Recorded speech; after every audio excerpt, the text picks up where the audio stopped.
Hello and welcome to another exciting episode of the Phoenix Pod. Ba-da-da-da-da-da. It's the Phoenix Pod. Pull off into paradise. Ba-da!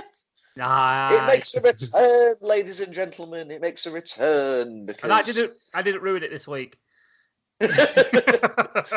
well, I mean, sort of like, going back and listening over the last episode, I was just sort of like, yeah, it feels a little bit hollow, the intro, when I don't necessarily do it. And when we were coming on to Max and Paddy, I was contemplating doing a Max and Paddy-esque type intro, but I was just sort of like, it wouldn't really work.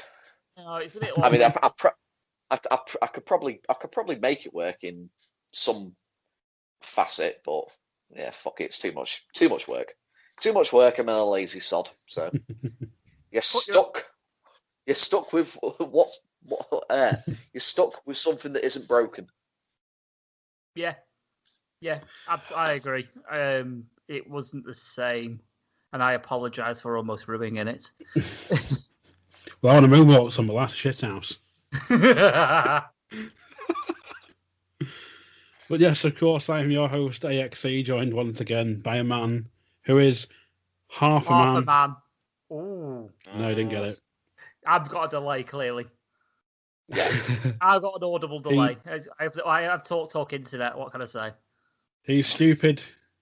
He's allegedly sexy, and he's called Flinders. It's stupid, sexy Flinders.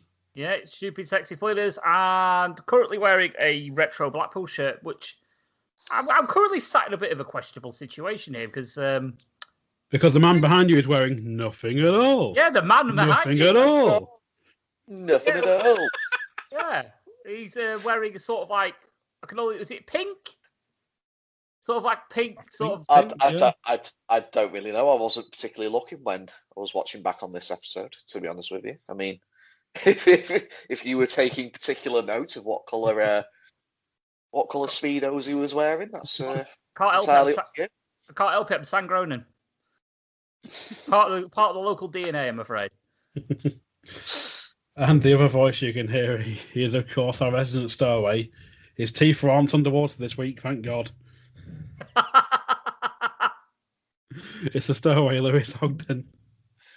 How's thou doing? We're doing fine. Wunderbar. Das Boot. Schnell, dive. Get it off. Drop that bloody thing up. Paddy wished that didn't happen at the beginning of this episode, getting it off. So, of course, we are back with episode 2 of Max and Paddy's Road to Nowhere, which I've aptly titled Magnet and Steel. Hey. And the episode begins with Max and Paddy sat outside the camper van, once again looking like they're camping. Paddy's flicking through his razzle while Max is trying to sunbathe him using the chrome kitchen tray, of all things. He's just got it like out in front of him, just literally holding it out. Like if you imagine they're like Girl Scouts in America when they're selling cookies. He's just holding it out in front of him. It's like like a weird rounded, not like an oven tray, is it? It's like a deeper dish sort of type thing with rounded corners, and then So it's about an inch and a half, maybe 2 inch deep.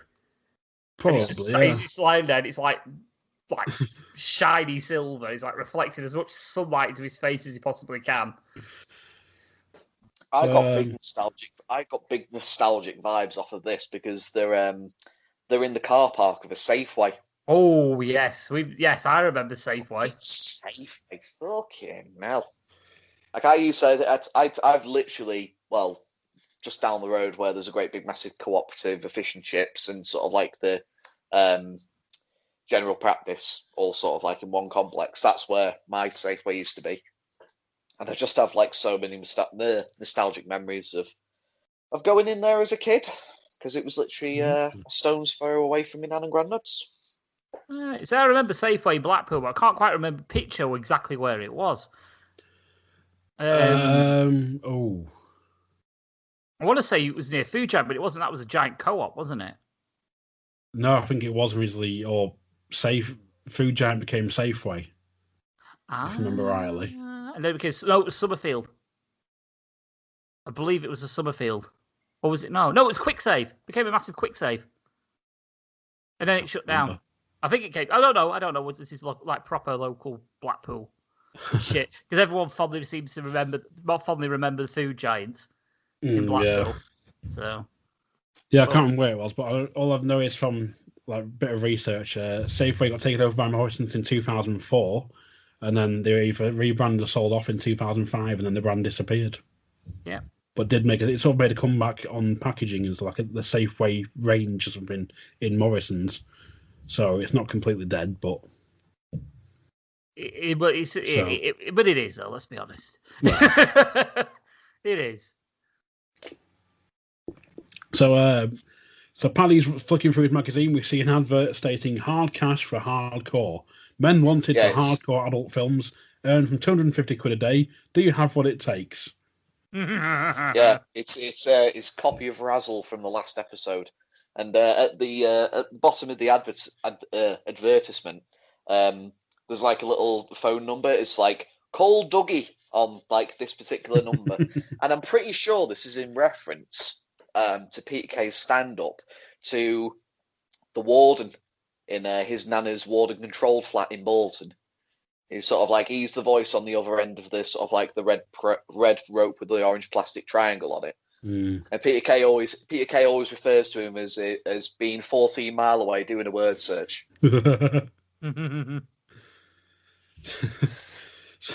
So Paddy rings the number off a payphone, which turns out is in the supermarket. He's got a queue of pensioners behind him. Yeah, just stood there with the Razzle magazine pinned up against the wall. Well, yeah, but he's making notes, but then once he's done, he turns around and hands the pen to the woman behind him.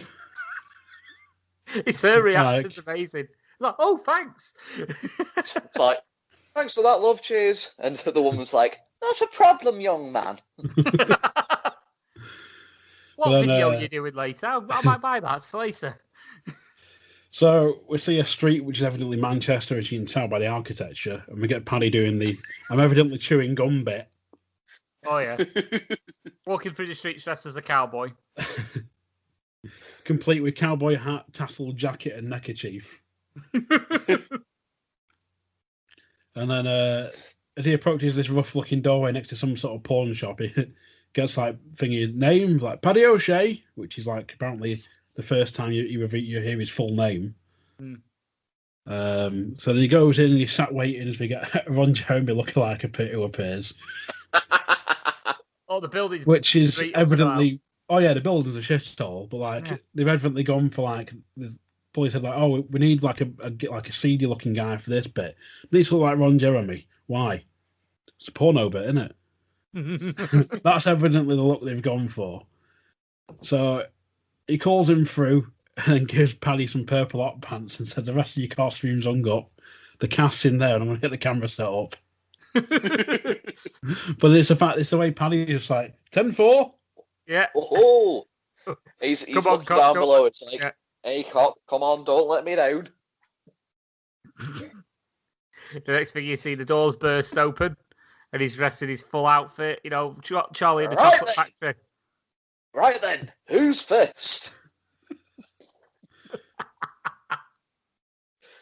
Then you get the clapper walking off my screen. Willy Rankin with the chocolate factory. Take one. And we should probably set the scene of just sort of like as soon as Paddy's burst through the door, sort of like being right then, who's first? It sort of cuts to sort of like what he's seen. And it's right on my webcam. If you look on my webcam, yeah. And it's for those who can't see the webcam at home, Lewis is about to tell you now what you can see. Yes. It's a group of how many? 2, 4, 6, 7. It's this is really difficult to explain. It's basically 7 African American fellas, all oiled up to high heaven, all in different coloured sort of like speedos, and all of them are pretty much all of them are like pumping iron. Yeah. Or like, sort of like doing exercises with like flexing a load of weights. And shit, yeah. There's one that's like grunting and making Mike Tyson faces. It's all I can describe it as. And then, as you say, sort of like, the little board was just sort of like the wrong Jeremy fell, just sort of like Willy Wonka and the Chocolate Factory, take one. And he's just sort of, and Paddy's just looking around, just sort of like, okay, what the fuck have I got myself into? Yeah. And there's one chubby fella in the back. As you can see on my webcam, I've changed the picture again. Lewis is crying. I've changed it. There's a one that's really like sort of chubby, where he like, I can only describe as maybe pink or orange speedos, and he's just tapping a leather print seat next to him very gently, like, come on over. Winking. And it's in the background is I don't know the song, but it's just sort of like there's like lyrics of "You must say yes to Mr. Brown." Yes. Very good. So we get the opening credits for the new theme sung by the guys themselves. Yeah. I believe yeah. Yeah. Driving on the road to nowhere, sponging for a living, checking out the women, riding on the road to nowhere. And I know that specifically because the camera's on Paddy when he's doing riding. Yeah, doing his like sort of like. And we don't take shit from. Yeah, we don't take shit from anyone. All we want to go and do is have some fun. Max specifically goes, "We're Max and Paddy," and Paddy goes, "Paddy and Max," and you just have Max just going, "Oh, whatever, shitbag." And then the last one is, and best of all, we don't pay council tax. And that's the end of the intro. Yeah. See, if that was more seamless, I would have used that for the theme instead. Oh, no. Nah, you've got to get into the bare bones of the episode to hear us doing any renditions of themes. Thank you very much. I might give it a go. I'll might send you something later or tomorrow. We shall see. So, Paddy's shown limping back through the car park as Max is still like suntanning with his bloody tray. Still there. I love this. It's just sort of like, it's implied that sort of like, as horrified as Paddy was, he actually went along with it. And not only that, it's the period of time it took to go from 0 to 60 back to 0 again.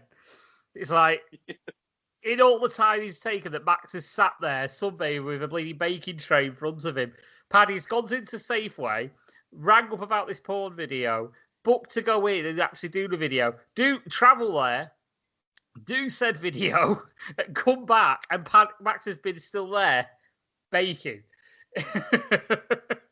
Obviously, you got to put in as well the time it's taken him to get into his pretty much cowboy outfit. Oh yes, he's got changed. Oh yeah, he's got changed twice. Yeah, so there is that as well. So, as Paddy's limping back over, he's just sort of like, "So, you all right, cock? How'd it go?" And he doesn't get any answer. Paddy immediately goes in, slams the freaking door. Oh, he throws the cowboy. When Max asks that question, he launches the cowboy hat at him off shot. So it's like you just see the cowboy hat flying from like stage left and smack Max in the face. If to imply, yeah, that's how it went. So then we get Max over speed bumps as he asks Paddy again. So how does it go today then? I don't want to talk about it. But then he's going to have more bumps, and then Paddy puts the radio on. And the line on the song, as I made it out, is we hear something like "Brown Girl in the Ring," so he switches it off. Yeah, Brown Girl in the Ring. La la la la la la. Brown Girl in the Ring. Which is used as football chants for many a football team over here in the United Kingdom. Good old Blighty. So then, as they round the corner, the engine starts steaming or smoking or something. So it's pull in here. And, bloody hell! No, it starts like starts smoking and stuff like that. And Paddy's like, "Oh no!" And Max just goes, "What's that? What's that?" He's like, "I don't believe this." Yeah, pull in here, pull in here. It's like then No, you go. I was going to say, like, we get Paddy checking the engine, which is like a new thing for me because it's like Paddy's got like a secret background as a mechanic or something. Because Max is nothing, and then just get Paddy going, gasket's gone, it's pissing oil. And then the little tow truck pulls up in front of them, who's just sort of like, "Oh God, this is a sight for sore eyes." And then who gets out of the? Who gets out of the? Oh God! Who Noddy gets out of the? fucking holder. And literally like walking as if he's got like a stick up his ass. He's walking like Paddy. Please. Do we make bustings the name? I love Noddy Holder in this. Absolutely love him. For people who don't know who Noddy Holder is, and there's a few people that might not know that, he's more famous for a certain Christmas song where he screams at the start, "It's Christmas!" So, yeah, this is the guy. Lead singer was Slade. Yeah, it's Slade. There you go. He was the front runner for Slade. I couldn't remember if it was Slade that did no, it's the actual Christmas song that they did, or whether it was I wish it could be Christmas every day. Like I couldn't remember if it was one song. Wizard, that's the one. Wizard, that's it. They were about the same period of time when they came out. Well, it's fucking Christmas, but the similar like sort of period of like year. So we get Mick busting, and we jump to the garage complete with a rip-off Ghostbusters logo and even a loose-sounding song on the radio, which sort of sounds like Ghostbusters soundtrack, but isn't. I absolutely love that song. I just love how the fact it's blatant, but it's sort of got its own twist as well. I love it. Absolutely love it. It sounds similar, but it's not similar enough for copyright. Yeah. So you can't sue us because it's like, oh, well, it sounds like Ghostbusters, but it's not. Yeah.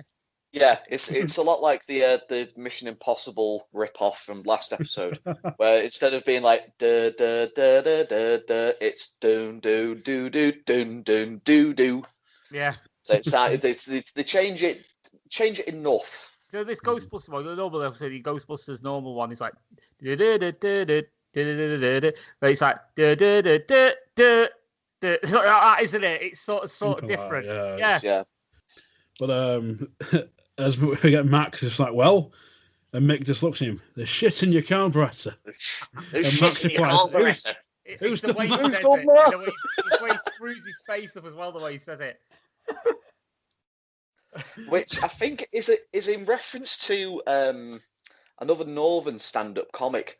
I can't remember who it is in particular, but he has this sort of like routine where he impersonates sort of like the guy that does talking noddy stories over the radio, but he's an alcoholic. So literally all the time that he's like doing his routine, he's constantly sort of like sipping on stuff.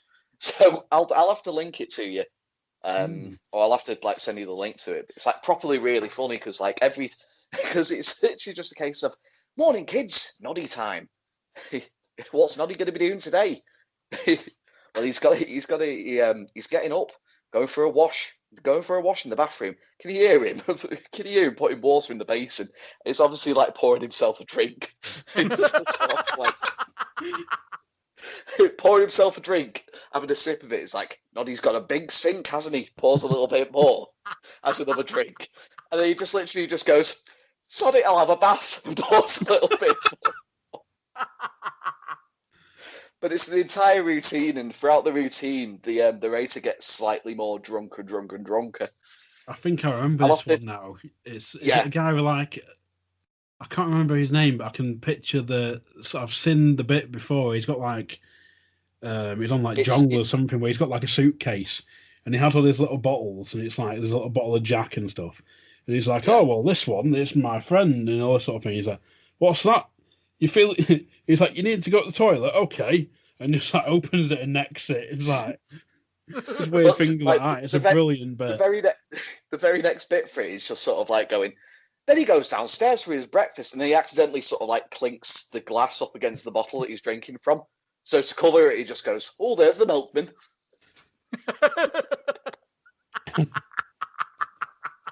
Brilliant. It's a great routine. I'll find the link for it once we're done.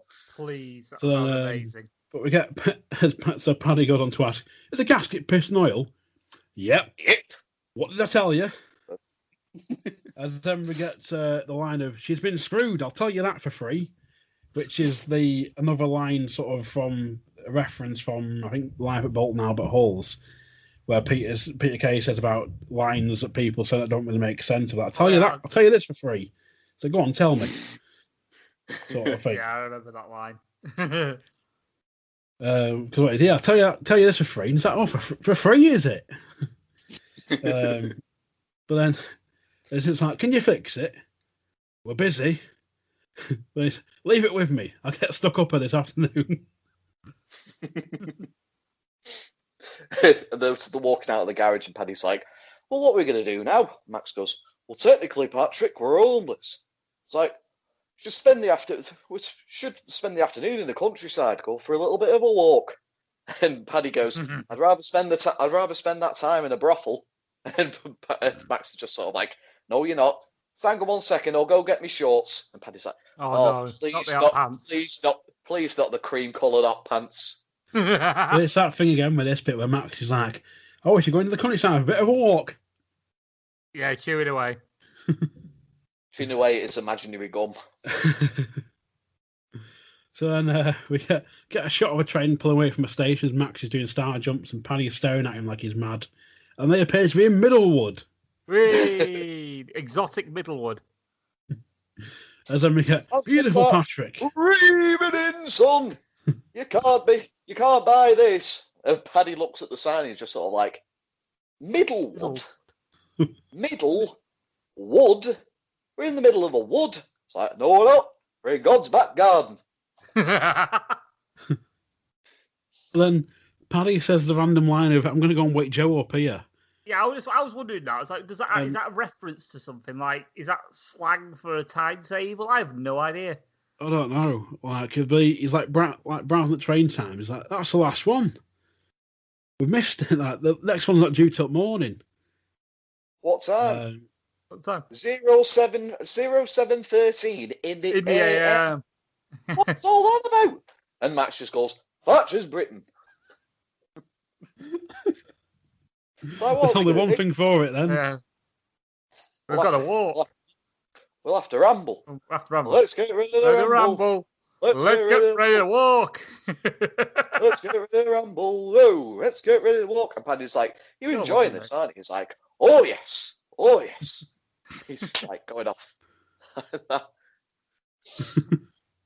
He's walking off like he's a freaking speed walker. You know, as you see him in the Olympics and they're walking sort of like mega quick. Stretching out. It's like, oh yeah. Yes. Well, it's like I was saying before we came on air though, of all the places they're in like Middlewood, which is in Stockport. Like the whole thing of them leaving Bolton to get away from what's the name, bloody Fanny and the possible assassins that are after him, and they've gone back close to home.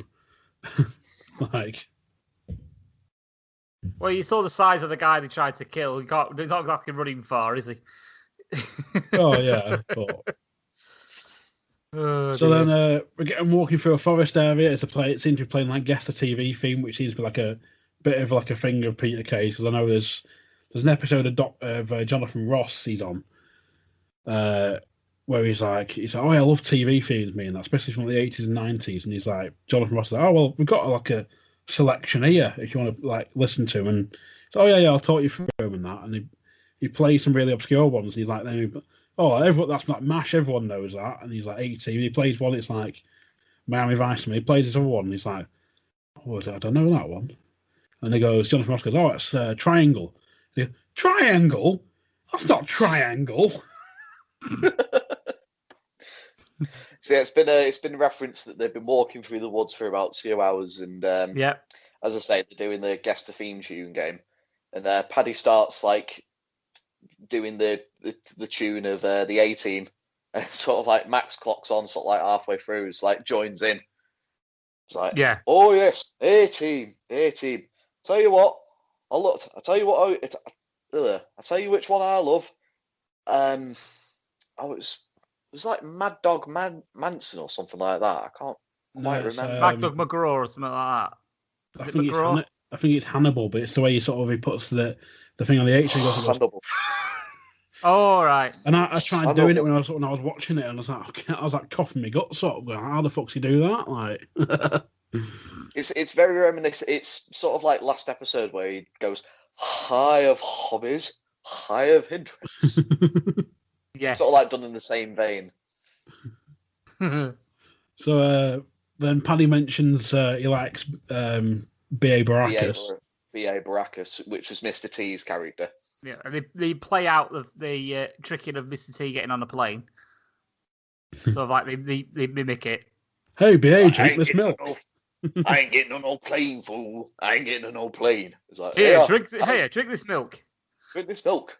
Drinks it. He's like, how'd I get here?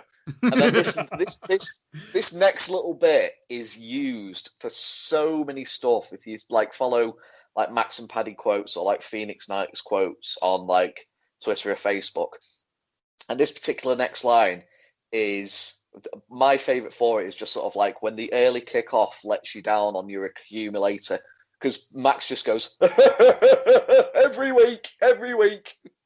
Yeah. So they briefly mention Miami Vice before Max unveils his idea and drawings of Magnet and Steel. Oh, mate. Yeah, he's like Crockett and Tubbs. Can't beat them. He's like, I tell you, a duo you can't beat, Patrick. Magnet and Steel. Yeah. Like, Magnet and Steel. I don't think I've heard of them. When was You that? haven't. It's just sort of like, you haven't. You know why? I created them. I made them It's up. like, I made them up. It's like, you created them. It's like, yeah. And just before he goes into his backpack, he sort of like looks around, even though they're in the middle of a sort of like, even though they're in the middle of the woods, he's still sort of like wary of anybody sort of like eavesdropping. He's just sort of like, I don't know them owls. I don't know them owls up here are fucking crafty. So he goes into his bag. He just sort of like gets out like a drawing book. He's like, 6 years work here, Patrick. It's a school exercise book. Yeah. He's just done like loads of drawings of just sort of like, like helicopters, tanks. Got lasers on from that one. Bang bang! I'm evil. I'm evil. It's the way he said it. I'm evil. I'm evil.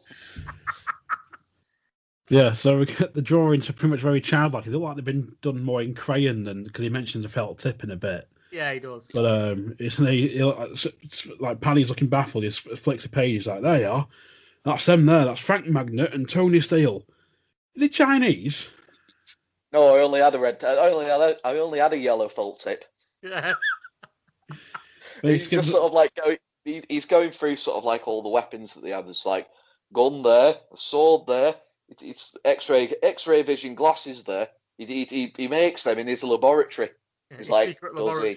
Yeah, does he? Yeah. And he's like, they're just going, does he really? Right, okay. It's like the way you'd speak to a 7-year-old when they're telling you the little story that they've done. And you're not interested in the slightest bit. You're just sort of like, oh, right, yeah, okay, right. There's always that meme.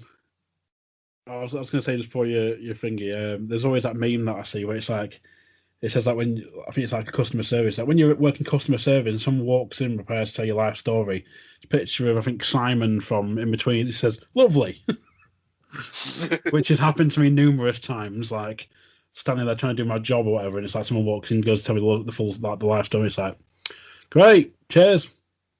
Like, yeah. Yeah, I should probably make mention of these like Magnet and Steel drawings. Obviously, I'm partial for watching, some sports in my spare time, like both kinds of football, both American and the soccer variety. I'm obviously sort of like, I do a little bit of me wrestling here and there, but it's like few and far between these days. One sport they actually quite like watching from time to time is the darts. And obviously during the big world championships that usually take place at Ali Pali down in London. And there was one darts player, I can't remember his name off the top of my head. I think he was like from the Czech Republic or something I like think that. he was Slovenian. I'm not sure. He was definitely Eastern Bloc anyway. He's Eastern European or something like Yeah. that. But he had like darts players. They're known for sort of like having specifically designed or themed like tops to be wearing when they're playing. And this bloke had like a magnet and steel inspired inspired top. So he It had was like absolutely brilliant. Yeah, he had Frank Magnet and Tony Steele on the back, and on the front, specifically on the sort of like the left-hand side of him, was the scene where sort of like Magnet and Steele are in the tank, like firing at the enemy who's in the house, going, "I'm evil, I'm evil." So it's like if you got the button up on the front of your shirt, on one side's the tank with them in it, and on the other side is like the red house with the guy inside it. So with the speech bubble on going, "I'm evil." Absolutely, but it was that detail that even had the lines on the paper that was underneath that it was drawn over in the book. It was brilliant. I loved it. It was outstanding. I want one. Standard. I want one. So Paddy suggests turning back before Max suggests they can't, it'll be too dark soon, and suggests, we'll camp here for at night. We'll get our heads down here. So then Max sends Paddy to go and get some wood, and obviously, sort of like a long time later, Max is still trying to get the campfire going. And Paddy comes back with like a load of branches and twigs and that. He's like, "Bloody hell, where have you been?" He's like, "I got lost." And he's like, "Any luck with it?" He's like, "No, my hands are red bastard raw." I can't see. My hands are sore. I can't see a bastard thing. Yeah, that's it. Yeah. He's just, and Paddy goes, "Oh, hang on a minute." Reached into his pocket, takes out a lighter and lights it. He's like, "That'd be better." And Max just looks at him and is like, "I'll go get some more wood." I'm going to go get some more wood. Oh, God. So go, buddy, go on. I was going to say, we got Paddy now sat by a fire pulling out pages from the Magnet and Steel book as Max wanders back into frame. "See, now that's a fire." As Paddy is still there, like smiling, pulling out pages. "Told you didn't enjoy yourself," as he chucks the page of Magnet and Steel onto the fire. And Max just asks, "What you burning?" And then Paddy sort of turns around like thinking, "Shit." One little note on this. Sorry. One little note that you got to remember is when you look at this picture of Magnet and Steel that's burning on the fire, it's clearly obvious that he's modelled Frank Magnet and Tony Steele on themselves. Well, he's modelled them on themselves. He sort of like drew them together. It's like it's awful in a way, but it's also extremely funny. And it sort of like leads to one of my favourite outtakes, which I'd sort of like reference when we were going to be doing sort of like a bonfire burning of our own before, obviously. Oh, yeah. When the times are right. COVID shithouse kicked in, which is the outtake specifically is just sort of like Max going, "What's that you're burning?" There's a bit of a pause and he goes, "My fucking life's work." And then obviously sort of like it cracks Paddy-mcguinness up, and then sort of like Peter Kay still in character as Max is just there just going, "Oh shit," and like goes to try and get it off the fire, but then he breaks character himself.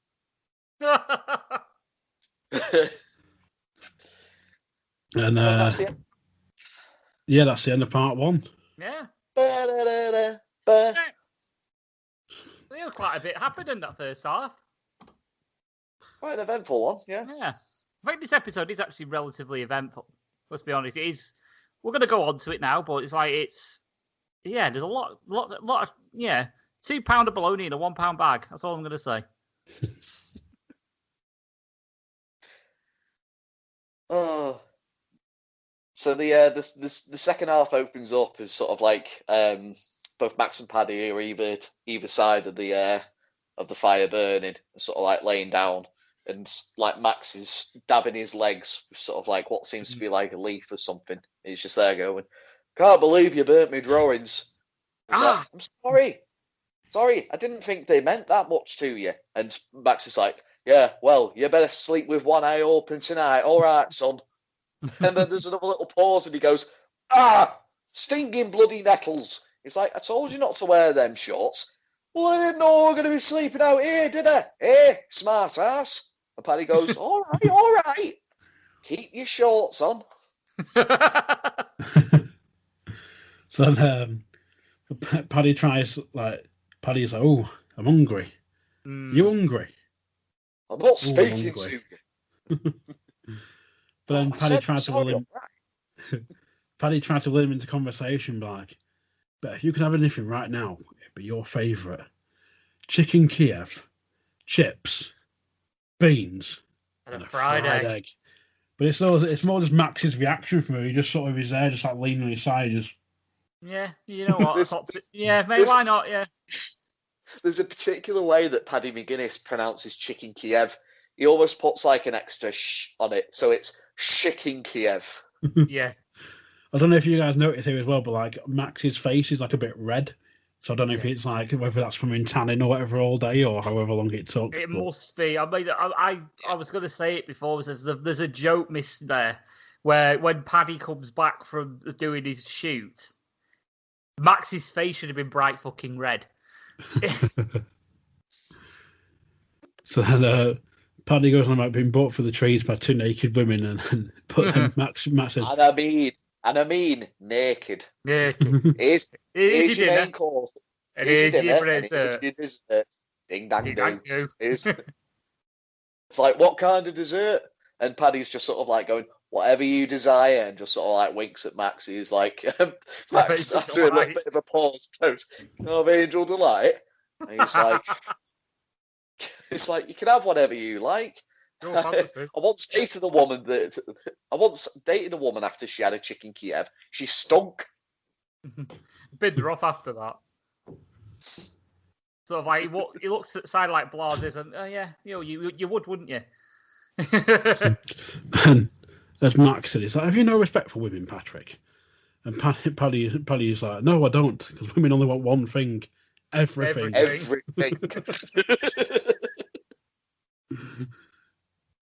But then Max is like, you never seem to have been in love, Paddy. And Paddy's like, no. Or what is it? He says, no.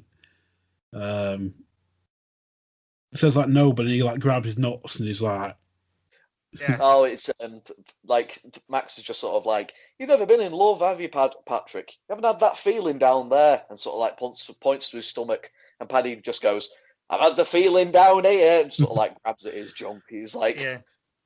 No, not down there. In here, in your stomach. It's the way he says the next bit. True love. It's the way he says the next bit, isn't it? It's like, so about true love, when you feel it, as gentle as a butterfly, or but as gentle as a sigh. Something like that. It's just the way he says it. He said it's like a little butterfly, soft and gentle. Gentle as a sigh. And Paddy's just like bollocks. When have you been in love? It was New Year's Eve a while ago. Tina, she was called. Oh, so God. We get a flashback to not the Phoenix Club, but to another club. Yeah. That the Aquarius Club, as it says on the great big massive banner on the stage. Yeah. And you just get Max is explaining what went on, and for some reason he's explaining, well, it was a Potter's old club before the Phoenix night, for the Phoenix Club, and it's like Potter booked a Mandroid, and all you hear is techno. But it's Les and Alan. Yeah, it's Les Alamos. And you got with Les going, techno. With like the most fringe-looking toupees you could ever ask for. Like honestly, they're like, it's like the fringe of it is down to the freaking eyebrows. Yeah. So yeah, they're both playing No Limit by Two Unlimited. Just repeating saying techno as a guy on stage in a robot costume doing the robot. Yeah. So apparently the regulars weren't happy. They was expecting. Who was it? They were expecting. I can't remember. I was watching a copy on YouTube, so it didn't have the subtitles on it. He said it that quick, and I was half expecting it to be someone like bleeding Bob Carroll G's, but it wasn't. No, it wasn't. But yeah, I don't know what it is. It's sort of a relatively obscure 80s or 90s celebrity. It'll be like a B-lister. But yeah, we'll go from there, and he's talking about how Max is sort of like scoping the club out, and he notices sort of like someone a young looking woman sort of like who's like stood at the bar. It just sort of like it looks a little bit underage. So he sort of like goes up, taps on the shoulder, and obviously she turns around and she is of age, but she's of a distinct height. Max is like, I saw her at the bar, I nearly threw her out for underage drinking. Yeah. And Max was like, Paddy was like, oh, you dirty beggar. How old was she? Dirty dog. How old was she? So she was old enough. She was old enough. Just she was kind of midget. She was what? It's like she was a kind of midget. And Paddy goes, "Isn't that a Queen's song?" No, you clown. What, you mean she was a dwarf? No. She wasn't a dwarf. She was a midget. It's like, what's the difference? It's like, there's a big difference, Patrick. Mr. Politically Incorrect or something like that. Politically incorrect. Dwarves work in the circus and do cartwheels. Midgets are like normal people, only shrunk down. And Paddy's just there, just sort of like going, "All right, well, what you learn." Well, I repeated this line, right? So I've got a 14-year-old living with me at the minute, my niece, and I repeated that line, sort of like, just randomly in the kitchen, just to test to see what the reaction would be to modern sort of like people of maybe Lewis's age at the time who was watching this, and I just repeated the line. Dwarves are just like, dwarves go in the circus and do cartwheels. So it was like, Jay was like, my niece Jay turned around like wide-eyed and gob open looking at me, like, sort of like, she found it funny, but was like, I should not be laughing at this. So, to be honest, that's the best kind of comedy, I feel. When you laugh at it and then like half a second later you just sort of like, I'm a terrible human being, but I can't help it. It's funny. Yeah, exactly that. But I was giggling away to myself for a good half an hour after that, because like, yeah. Slight So as Max reveals, it turns out they actually went to the same high school, but Max was like, I was a few years above her. And there's Paddy chimes in, and a few feet as well, I bet. Careful. It's like, sorry, go on. Like, I noticed at this point as well that for some reason, Paddy's acting became very wooden.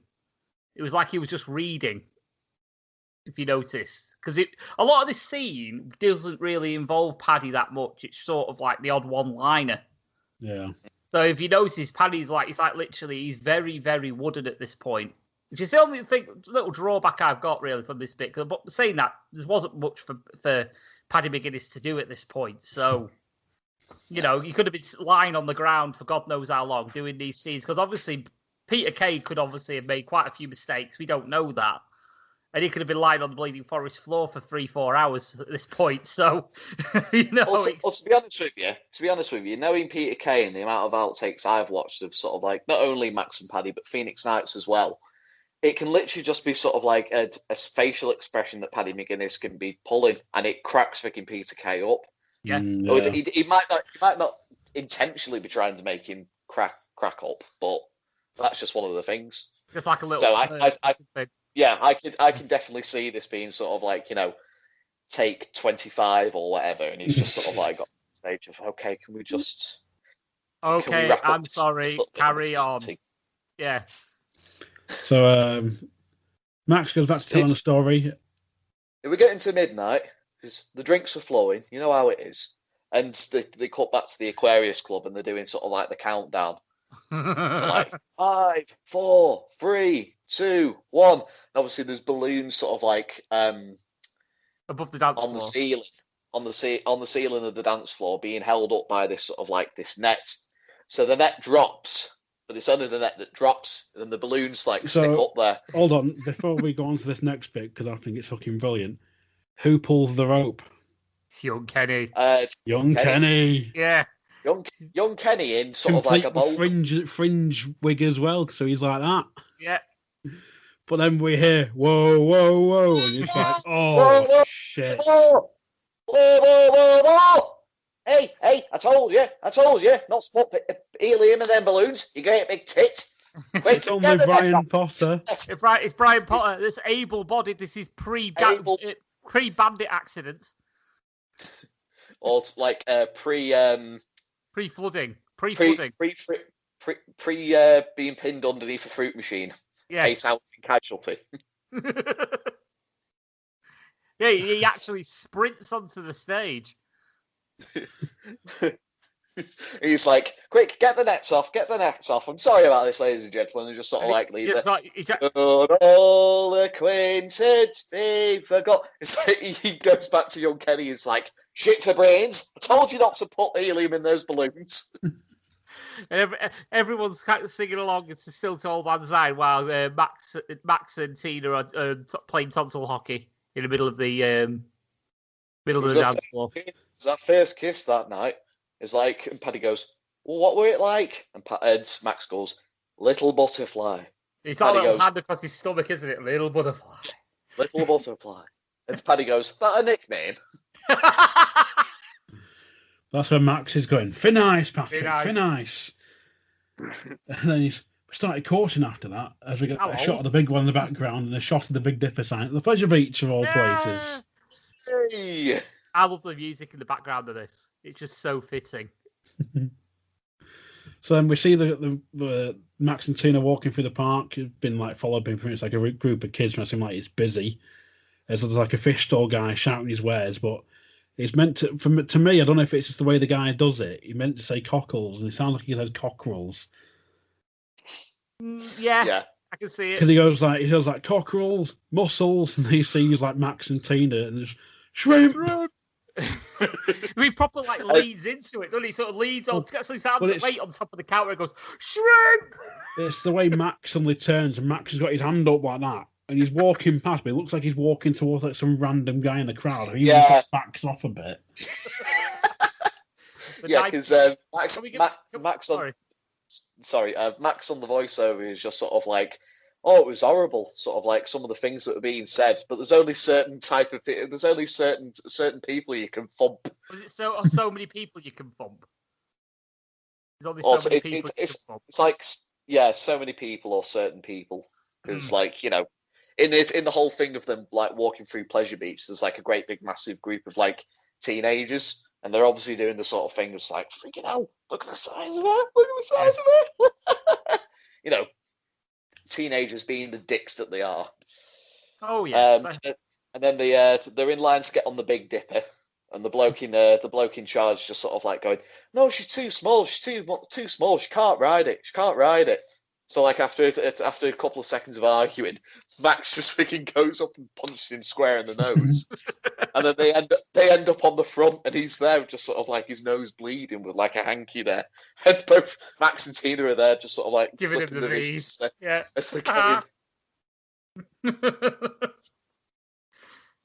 So but then it's the bit after where they're on she's on the kids' ride. She fits perfectly. And he's sat on the front with his legs over the side, and she's waving to him, and he's there just feet up with an ice cream going. Here's a waving question. Back to her. But here's a question for you on this situation here. Do you think Ray-Ban would have a fucking brain aneurysm looking at this and have an absolute fit? Because not only is he not in the car, his hands are in the air and everything, and he may die.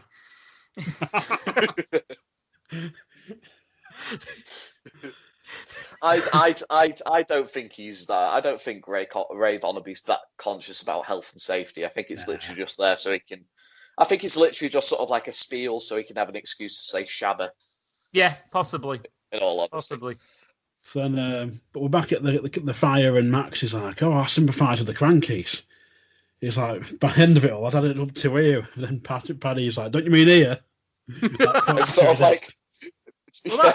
Well, that's it now. You don't realise. I've heard it all before. You know it. And most of it from his so-called mates. And Paddy's like, "What do you mean by that?" And Paddy's like, Max is like, sort of like, was on the door one night, and they're obviously sort of like doing the changeover, or like, you know, it's like a different crew who probably sort of like patrol on the inside, while Max and can't remember the name of the other character. He pops up in the later episode though. I looked at the later episodes and fuck.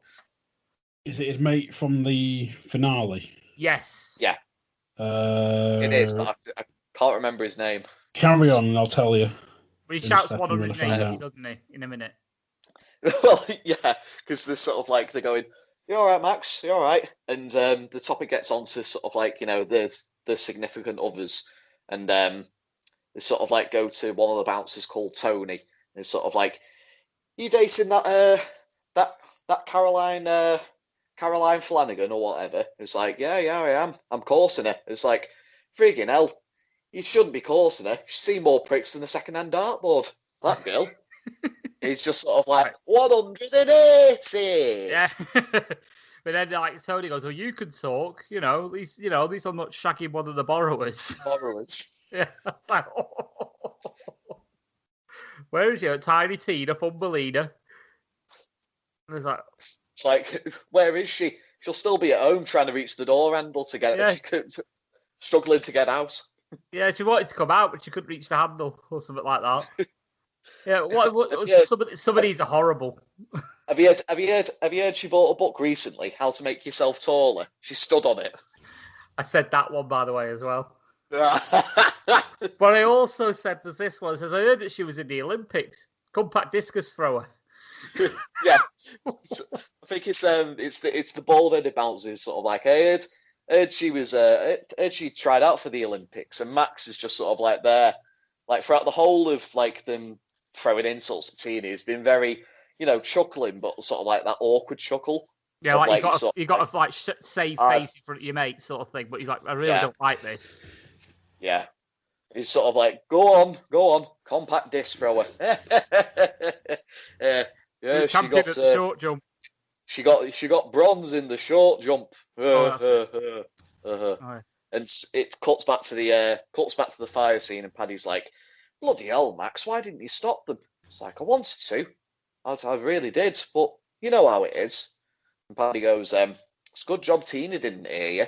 And Max is sort of like, it's very sort of like, you know, coiling sharp, like sort of like yeah, sort of like a recoiling pause, as in sort of like a guilty sort of like a little guilty sort of pause. Yes, a guilty pause given what comes next, and he's just sort of like, she did hear. It was like she was listening round the corner and she heard everything, and it's obviously sort of like, you know, poor Tina in tears, just sort of like listening to them, you know, take the piss out of her. Yeah. And I forget they do like a song that sort of like, you know, once again insults a height. Walking, talking, living doll. Yeah.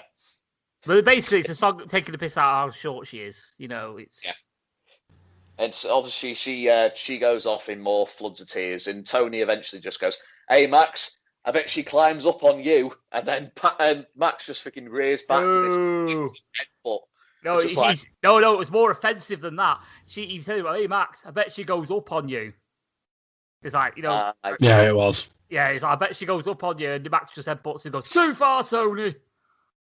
I quite like the editing job with this as well, because sort of like, you know, Max headbutts him.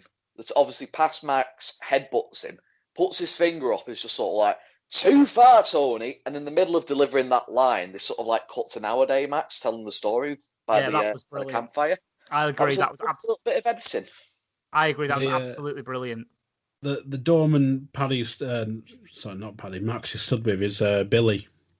That's it. Billy, yes.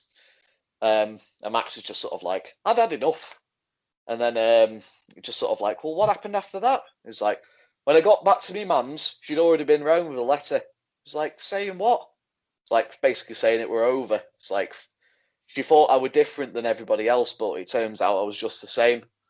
And he's like, "I went round to hers like straight away, but she'd already gone, moved on. I hadn't seen her since." And it's in this little bit that sort of like Paddy's been sort of like, leaning on his arm, sort of thing, but he sort of like drifts off. And he sort of like starts to settle down and like lie down properly. And Max, I don't know. Have you got the Max is like saying to Paddy, he's like, don't make the same mistake I did. He's like, if you love someone, don't let them go. But then Paddy's like falling asleep. But then Max slips back into his regular voice as Peter, and just goes, "Good night, son." Didn't notice that, to be honest. I didn't notice the switch in voice. No, it's a very slight change, and it's like, but you can like listen to him like through that entire bit, and he's in like his Max voice. But you listen to him when he says the "good night, son" bit. It's like the character drops almost. Yeah. So it's also, if you notice as well in the intro, he sings as himself, not as Max. So Mm. then morning's arrived as we see Max like covered in like a shit ton of leaves. And he wakes up, going, "Oh, I'm hungry now." Leaves and branches, as if he's got him for like a fir tree or whatever. Yeah. Which is funny because sort of like as when he went to bed in sort of like the previous scene, he didn't have anything over him. So yes, it's sort of like cut to the morning shot, and he's like literally covered in branches. So I don't know whether sort of like during the night he's sort of like gotten like really fucking cold. So he's just been on like a scavenging trip, trying to just find as many sort of like leaves to make up into a blanket. But surely be wandering the forest going, "I can't see a pissing thing out here." Can't see a bastard thing. So Paddy appears with plastic bags. "What do you want? Twix, fudge, or curly whirly?" Where did you get that? And Paddy just points off into the distance, like 24-hour garage. And Max is like, "Where?" So they cut to another scene.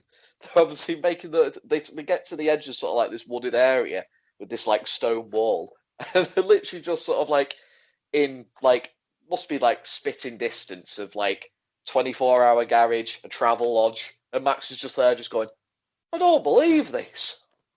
And he's just looking around, shocked. You're apparently meant to believe it's like literally a short walk. Like if they carried on a bit further, they would have found the travel lodge. Yeah. It's like they've camped on a motorway at the edge of a motorway slip road. Essentially, or go for a walk in woods where you're literally just walking parallel with a motorway. So then the lads head back to the garage, and they ask Max asks if the camper is ready, and Mick's like, "It is, but it wasn't easy. But it's sweating like a couple of pregnant nuns on that thing." I've used that line to this day. But then he's like, "Oh, that engine was like Pandora's box when we opened it." It's like all that sweating for just sort of like a carburettor. It's like, well, the carburettor was the tip of the iceberg. I don't know why I did it in sort of like a farmer who's gone into piracy. But I don't know, but I don't know if I actually prefer that to Noddy Holder, to be brutally honest. Noddy Holder doing like a Brummy accent. Oh yes. Oh yes. And Max is like, "How much? 500. It's the way he drops his voice. He goes like, Paddy's like, £500 or pence. This is the point where you realise that the character that McBustin is an absolute fucking crook, because it's the way he changes. Like, "Oh, if you know the gasket was the least of your problems. We were Pandora's box when we opened it." So he's still come across with this cheery like sort of demeanour, sort of like, "Yeah, I'm a nice guy," sort of thing. And then somebody asks for the price, his voice sort of just drops and goes, 500. Like proper deadpan. Well, yeah, 500. So they ask for the keys, but then Mick is not finished, and Max then gripes, "Look, I'm tired. I've not changed my underpants.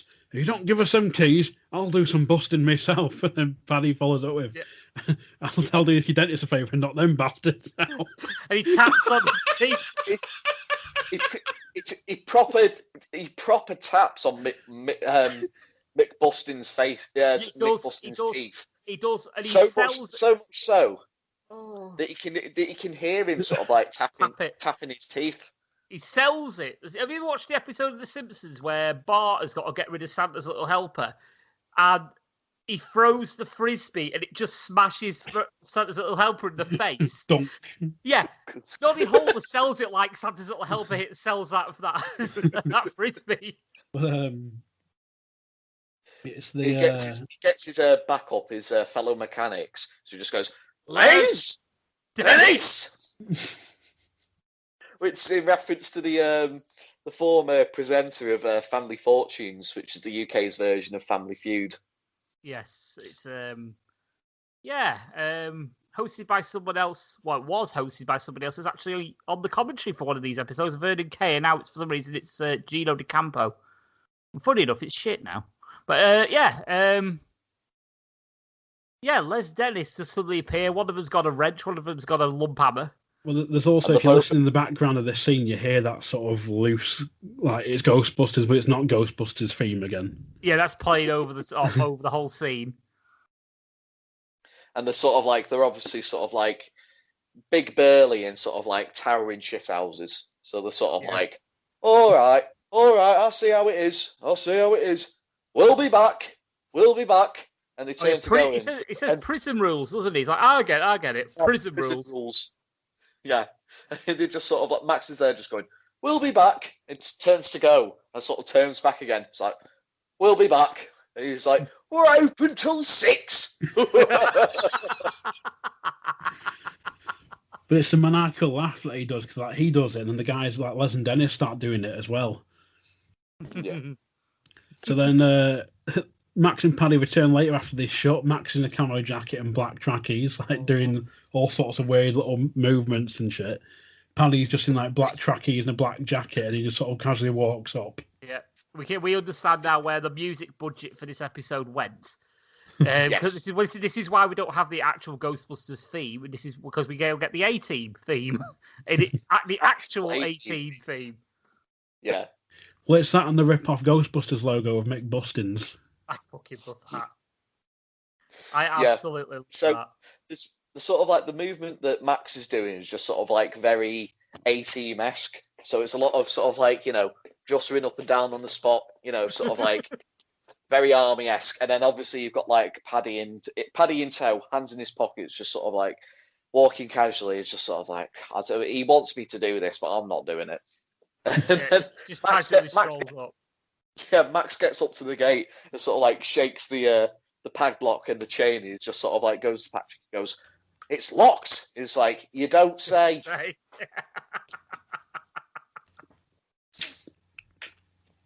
So Max says, "Oh, we'll try around the back." And they go around the back and says, "Oh, look, a window." And Paddy's all right, give her the peg up. And this is like Max is sort of prepping his fingers. "Hey, Paddy, this would be a good job for magnet and steel." Sorry, I've just got the reference of just sort of like Paddy going, "Max, give me a peg up," because for those of you who are unaware, there's like there's a particular like there's like something to do with like sex and that, and it's there's a particular method of sex called pegging, which is just basically your significant other, if you're a bloke, obviously, your significant lady other gets a strap on and basically does you up the arse. So, and then given the sort of activity that Patrick was doing at the start of the episode, it was just sort of like almost came full circle, really. Oh. So yeah, they're basically doing this. They get into the garage, and they're doing this. They're doing this like crafting of sort of like preparing the motorhome for busting out. Obviously, with the A-Team music in the background, and it was very reminiscent to sort of like old Top Gear, where they used to do sort of like the big like challenges in foreign countries where they'd have to modify their cars, and they'd always go, "So we took our cars to the workshop and cued the music." And like they obviously sort of like while they're showing clips of them making modifications to the car, they've constant is like the A-Team music in the background. And I'm just wondering if this is maybe where or it's maybe sort of like influenced from where Top Gear got it from, because it's very similar. Well, the thing is, Top Gear at the time was one of the biggest shows on TV. Yeah, you know, and I wouldn't be shocked. I seem to think that when Top Gear started to do these particular sort of like, you know, modifications of the cheap cars with the AT music in the background, it was around about sort of like, I don't know, like 2009, 2010 ways. And so you think this is around about, like, Max and Paddy is around about late 2004, early 2005. So I wouldn't be surprised if that has been sort of like a little bit of an influence on Top Gear did this, because it had a very Top Gear feel. This sort of like this montage of them doing up the motorhome. But it also, you got to remember as well, the shows at the time that it was trying to parody, obviously, the A-Team was in the 80s, but another big 80s show, which isn't mentioned, but could be alluded to here, is MacGyver. Where MacGyver was basically, you could turn a ballpoint pen and turn it into a fucking bazooka. Something stupid like that. And it could have been alluded to the fact, right, we're going to modify our car so we can get out. So this is sort of what they're doing, sort of thing. But I noticed a few things. I was doing like sort of like welding on the car and things like that, and I noticed that they actually put some drums at the bottom of the van, which suddenly disappeared. I noticed that they welded them onto the van, and then they were gone. As if they were making sort of like a battering ram. Yes, but then it's sort of like it's the front bumper, but then it's just sort of like it only turns into sort of like a battering ram at the very top. Yes. Sort of like two ends of barrels at the end of sort of like some long ladders that are stretched along the roof of the motorhome. The way I would describe it is basically two giant metallic snooker cues strapped to the top of the van. Yeah. There's also a great bit with sort of like, you know, the age-old thing with sort of like these old school mechanic workshops. They have a little bit of a they have some nudie calendars, don't they? And obviously sort of like Paddy's flicking through, and you hear off screen like Max just go, "Oi!" He's like, "Oh, it's like, you should be freaking helping me out here." They've gone for the old school. Oh, go on, mate. I was going to say, there's also, just looking at the Wikipedia for this episode, it does say there's a parody of the A-Team. There's like they modify the van and break out. But it also says, this episode features several regulars from Peter Kay's Phoenix Nights and a homage to the movie Midnight Cowboy. Ah. So. Right. Okay. But yeah, in this garage as well, there's also a bit of the physical humour as well, because as Paddy is moving the ladders, and they go get around ladder each, Paddy seems to move off a little bit quicker than Max does, and he swings on the ladder down to transport it, but it levers down and just cracks Max across the top of the head. which I know from experience fucking hurts. Yes, it does. Well, we've got a ladder at our house, and we store it on the top of the shed because we've got nowhere else to put it, because it's a massive ladder. And one day I had to get up and help paint the top of the stairs. So I decided, you know what I'm going to do? I'll go and get the ladder. So I had to go and get it, obviously slipping it off the top roof of the shed. And I kind of lost my grip on it. And next thing you know, I've got the full weight of the ladder smashing me on the top of the fucking head off the top of the shed. That hurt. Rookie mistake. Absolute rookie mistake. I put the fucking ladder back afterwards, so I've not learned, but still. Paddy makes his way into the office. Obviously, finds the big palleted, big basically like pallet of wood with sort of like loads of hooks where all the keys go for all the cars that come in for repairs and that. And like, as Paddy's gone to go and get that, Max is sort of like probably Max is trying to hotwire it, sort of like, you know, maybe like A-Team-esque, sort of like proper getting into the mood of it. And Paddy's just sort of like going, oi, try this, and obviously chucks the keys to him. We do also see Mick, Les and Dennis leaving the sparking plug. Yes. as Mick spots the workshop lights on, say, one of you has not left the bloody lights on or whatever. But then, Max is trying to hotwire it, and then Paddy says, try these. But then he says, hurry up, they're coming. Or get a move on, they're coming or something. It's like, hold on, you've not spotted them yet. Like, unless it's like a deleted scene where it's like you spotted them, it's not been spliced in or whatever. Could be. Like, possibly. So then, as Mick and the lads in the approach, the doors fly open and we hear the A-Team theme, and the camper flies out with Max and Paddy giving the raise. It's them two bastards. 500 quid down the drain, that. But then there's you hear Mick sort of saying, get the keys, and they go into the office and see the keys gone. I love the way he says this. Fuck. Just his two massive front teeth on display the way he says it. So, you've got the way you say it, you've got to have your teeth sort of out. Sort of like you got to lift your top lip up. It's like, fuck. Then we cut back to Max and Paddy as we get Paddy is dropping random sets of keys out the window, and Max has got some sort of like random, like Max is like he's chomping on a bloody whisper or something like. Yeah, it's not a cigar. It's obviously in reference to the character in the A-Team that always used to go around like smoking with like the bud of a cigar, and he's just sort of like, I love it when a plan comes together, Patrick. And Paddy's like, oh aye.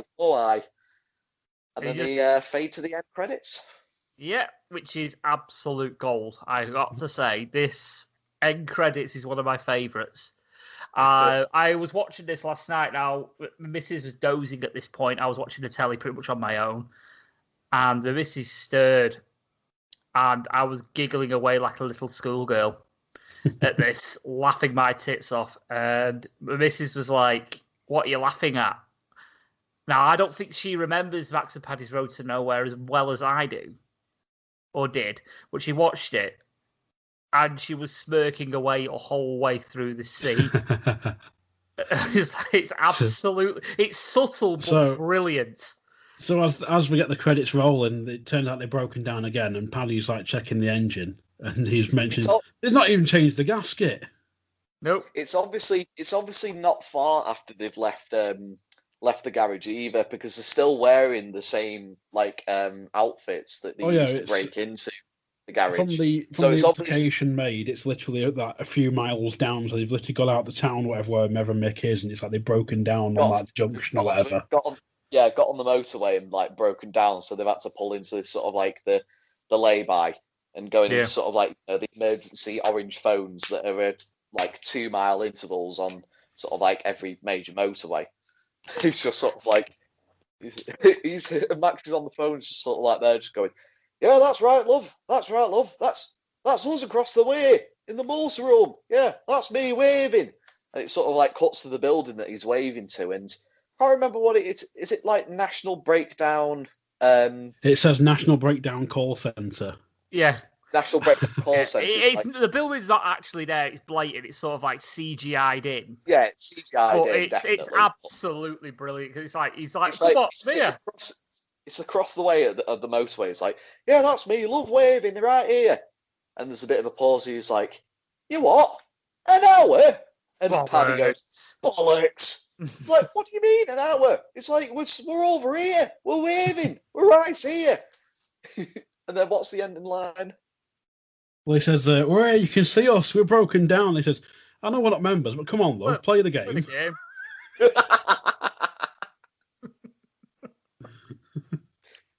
It's absolutely brilliant. I love it.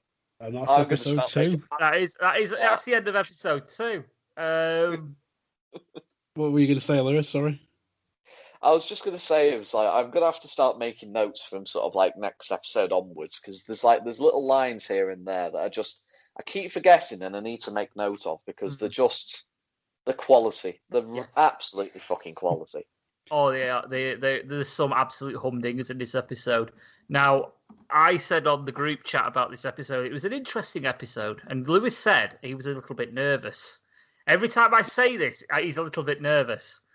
The way I think I kind of explained myself in a way on the group chat, I'll say what I said here is basically If I was to compare this to absolutely anything, I know this is a little bit obscure, but this is like if you're playing a game of golf, this is the layup shot.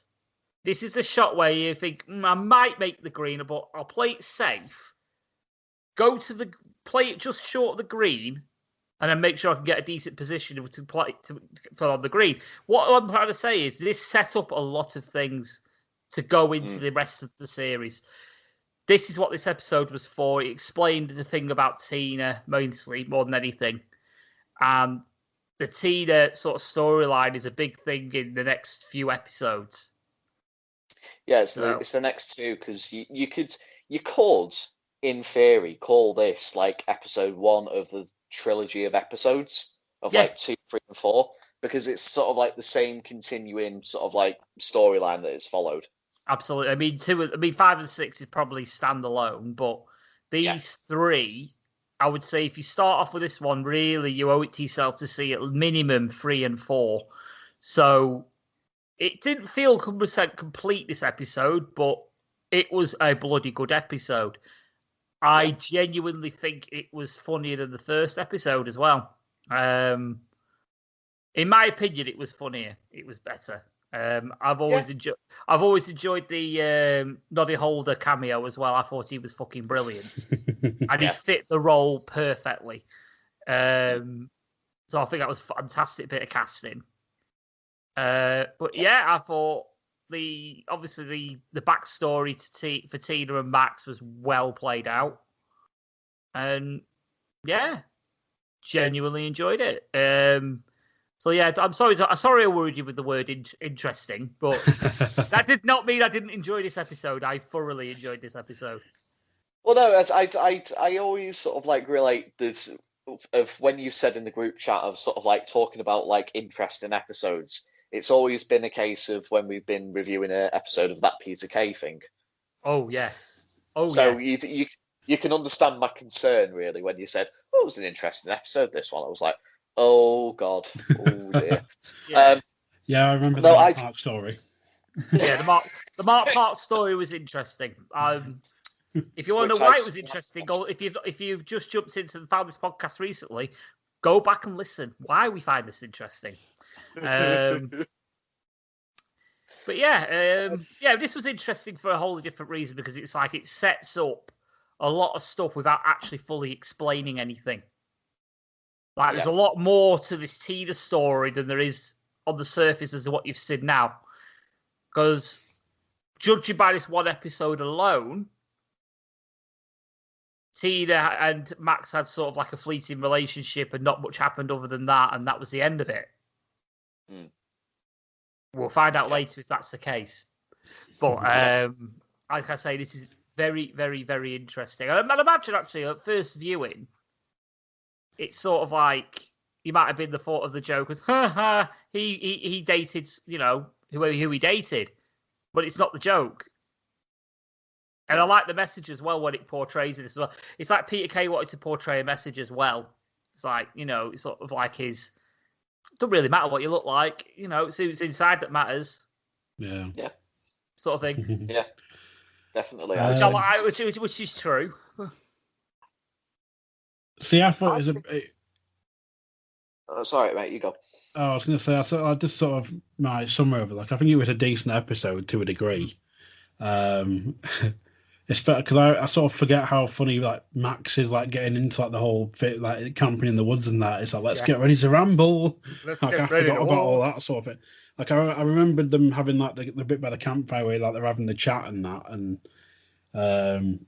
the bit that always stood out to me was how the dentist surveyor, not them bastards. Yeah, that's the one. Speaking of catchphrases and memorable lines, there is one that actually slipped the net, which I imagine paddy-mcguinness tried to get off the line, but no one really seems to remember. No one ever brings it. When you think of like phrases that people say, it's like the teeth one, the big Bob bastard beans, things like that. But it's when Paddy says, "You're on your arse." And he says it multiple times. He said it in the last episode. He said it in this one. It's almost like it's like another version of Dink Dank Do. It's like the negative version of Dink Dank Do, but only Dink Dank Do is remembered, if that makes sense. So I noticed that today when I was watching it through.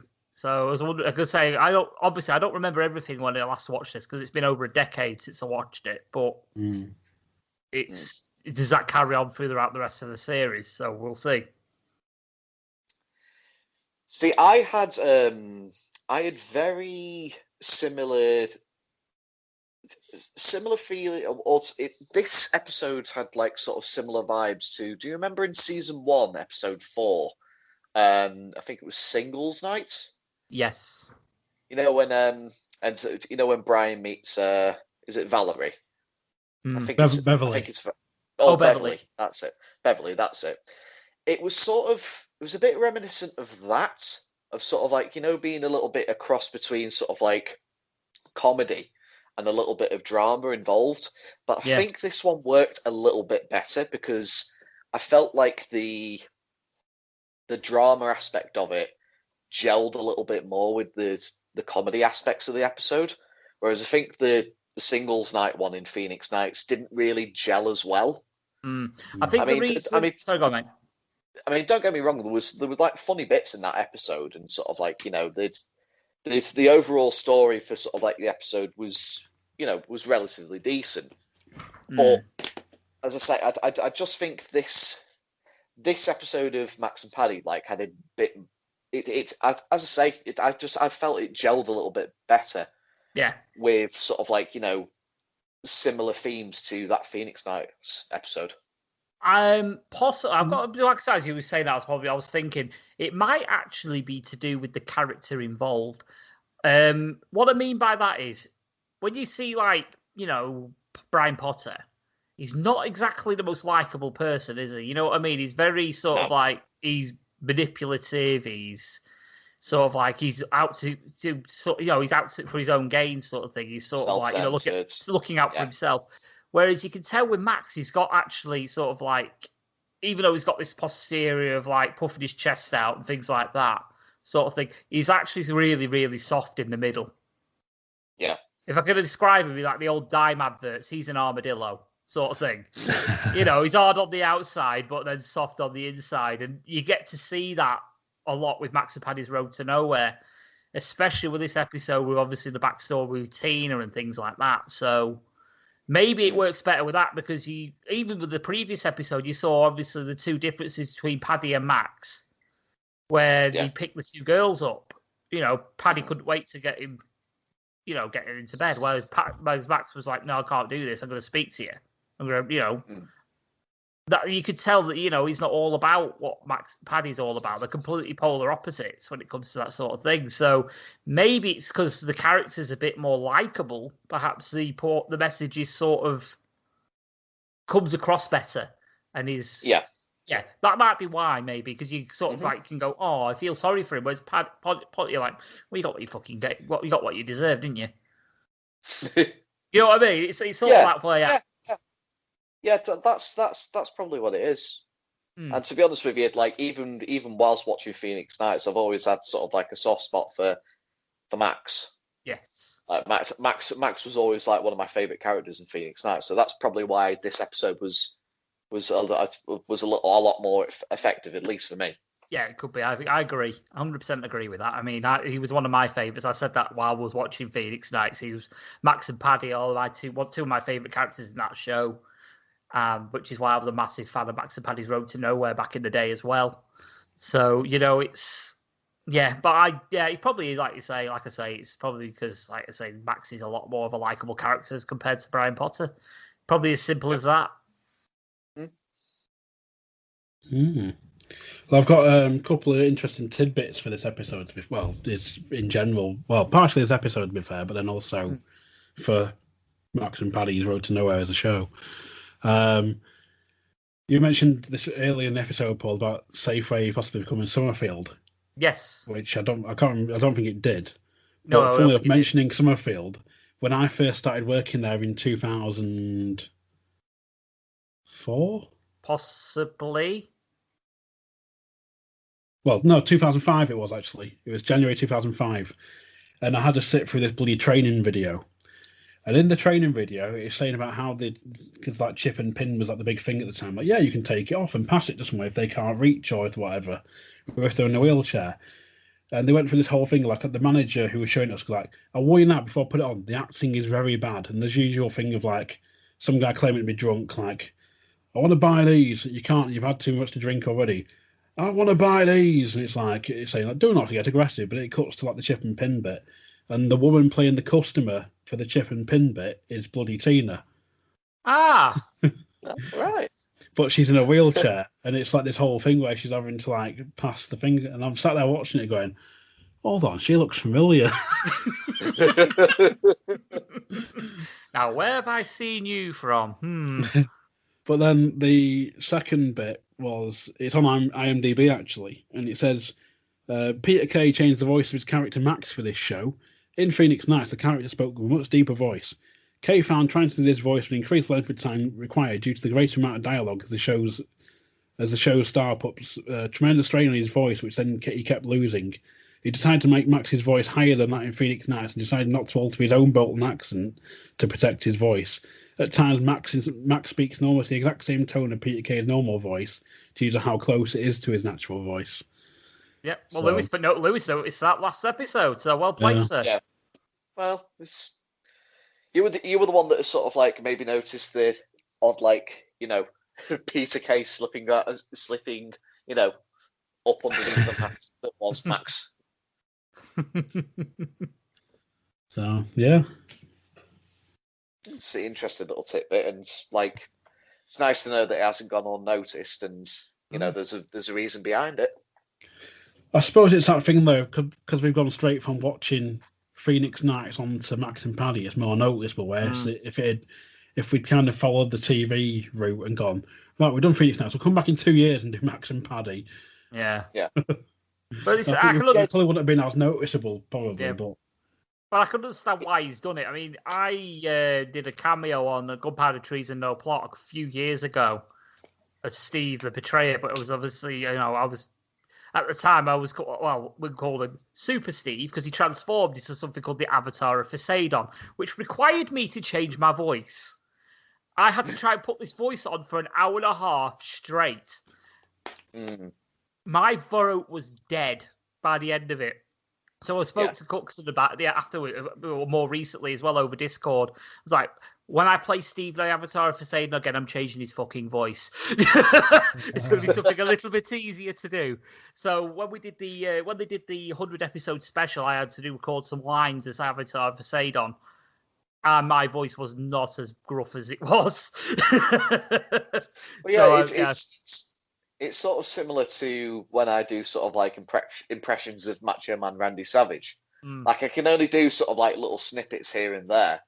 And then I literally just end up hacking up a lung because you're putting that much pressure on your vocal cords that they're just like they're vibrating that much that you just feel like yeah, they feel like they're about to explode, a bit like the head gasket in this car, the van that we had today. So Peter Kay, I completely understand where you've gone for. Absolutely agreed. Yeah, I'll attest to that. No way. Well, I think that's our episode, boys. It was, it was. Thoroughly enjoyed it. I can say, out of the 2 episodes we've seen so far, I probably think this is probably the better one. Had a better I've enjoyed both. Don't get me wrong, but I think this one edges it just slightly. I reckon so. Yeah, just about. But we've got better. We've got better coming. We have got a lot better coming. Yeah. And yeah, I mean, there's a reason why I was excited to do this DVD. I'm not going to say anymore because I don't want to spoil it. But yeah, you might want to stick around. Yeah, possibly. Yeah. Well, that's been our episode. I guess the last thing to do is plugs, really. Yeah, we do have some plugs. You can find me, particularly at the RAD Live podcast. We're on all the good podcast catchers out there. Stitcher, Spotify, Apple Music, you name it. We're probably on there somewhere. Failing that, just Google search us. It will appear. We are on Twitter. Mostly that's where RAD Live is more active than anything else. Well, certainly not using podcasts at the minute, but we'll get there. You can find us on Twitter at UKRAD Podcast. We do have a Facebook page. Not much action on there at the minute, but we'll see. And yeah, you can also, catch me occasionally maybe on Gunpowder, Treason, No Plot. Find them at Treason No on Twitter. Is there anything else I've missed? I don't think there is there? I think I'm good. I think I'm golden. Yeah. Go for it. Okay. You can find me on Twitter at Loggers109. I pretty much debate everything from American football to New Japan Pro Wrestling. And it's also a platform where I promote a lot of my Twitch streaming. I just basically game a lot, stream it. So it's twitch.tv/Loggers109. Predominantly sort of like I do story-driven Let's Plays of games. So I'm just coming to the end of Star Wars Jedi Fallen Order. And then I'll be sort of like diving back into the remastered Yakuza series. I've got like plans of sort of like stuff to do.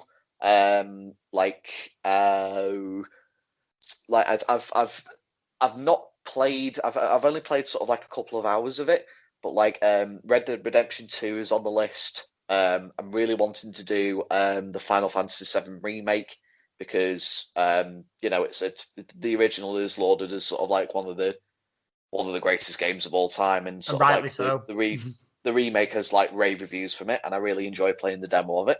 Yep. And then also because I've got PlayStation Plus, one of the free games from this month was a game called Control, which is a rather like interesting.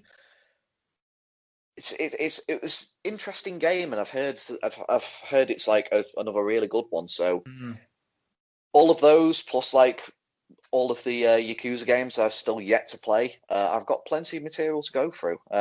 So if you're interested, to nick a line from Billy the Boy Bunkle, if you'd enjoyed listening to my voice, as I have enjoyed listening to it, then you can find me on twitch.tv/Loggers109. So make sure you give me a follow there.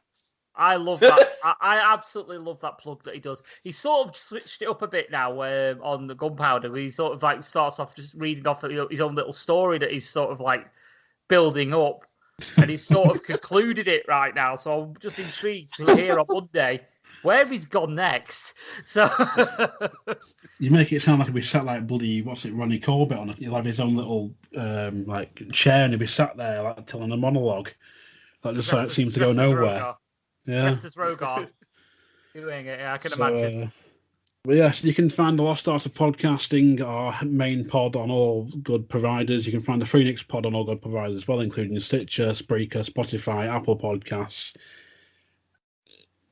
Other ones, name it, are on it pretty much. You can find us on Twitter at Lost Art Podcast, and you can find us on Facebook at Lost Art of Podcasting as well. Plus, you can find our sister podcast, The Lost Art of Wrestling, if you're a wrestling fan. They're on Twitter at LAOW Podcast, and they're on Facebook at Lost Art of Wrestling as well. So, for the Phoenix pod, I've been AXC. I've been definitely stupid, but allegedly sexy. And I've been stowing away. I just have to be really quiet because I don't want to get caught. I love it when a plan comes together, Patrick. Oh, yes. Yes, and I'll As do I. As do we. And I'll knock those bastards out.